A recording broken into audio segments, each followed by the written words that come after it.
Hello, my name is Andrew Adriazola, and I will be explaining how Lab 3 using the GUI works with the temperature sensor, how it really works and how the program functions, and what exactly did I do to make it work.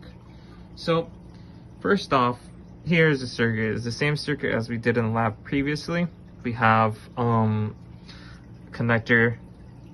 going to the ground on pin technically 1, or it depends where you look at it, but basically the ground is going all the way to the furthest right side.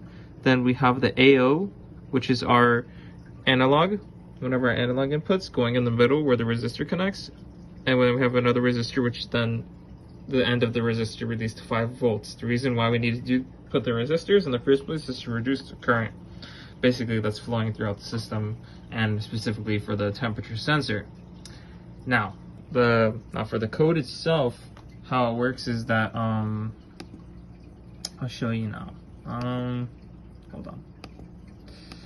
Okay, so the code here is done using App Designer, and what App Designer does is this really neat thing. It codes most of what you have or the properties that you have, so this is really cool.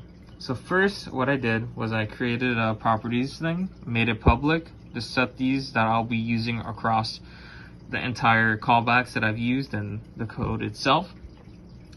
And then now this is for the start button. So whenever you click the start button, it clears, and it basically clears the information. You CLC, and then you clear A, which is our Arduino, just in case you come into the error. Like if you want to keep, starting and stopping, it won't get to an error, So it clears the A. So then this is just connecting to which COM and the board I'm using, which is the Leonardo. Then I define a while loop, which keeps it going. I put the description, so I pause it every 1 second, so that data is being collected every 1 second. I read the voltage, and then basically I do the computational how to convert voltage into temperature from the previous lab. In this case, I make my app t II-1 because I'm technically starting at 1, so I want to start my time at 0. I want to start at 0, then it goes to 1, so that's why I put the -1 there. So this code will technically continue forever as long as I have the start button pressed. Then I coded the stop button, which basically essentially what that is that whenever this equals 1, basically the while loop before stops.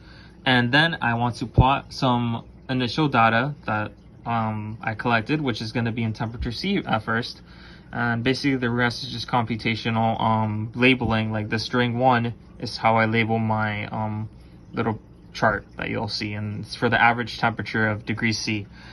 And yeah, that's the gist of it. I also changed the Y label because the graph, you want to have the Y label changing when you switch between the types of information. So then I have a clear button defined, which is needed, which basically just clears T, clears TF, clears TC. It also makes the label go back to normal. It also changes the times edit field to 0, and it clears A, and also clears our graph whenever you click the clear button, which I'll show you now. I'll show you how it actually looks like now, which I still have it open. Let me go close it. Okay. All right. So then now we come to the switch.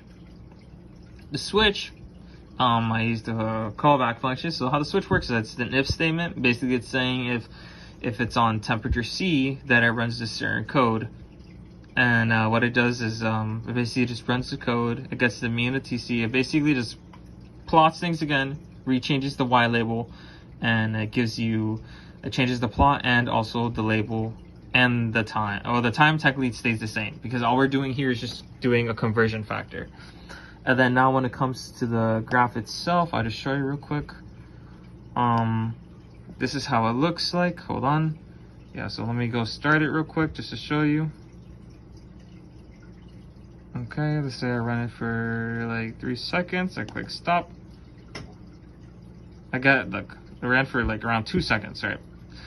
So that's just like small data. Obviously, you record it for longer. I'm just showing you the features. Then when you do temperature F, converts it, and then when you click clear, it clears everything.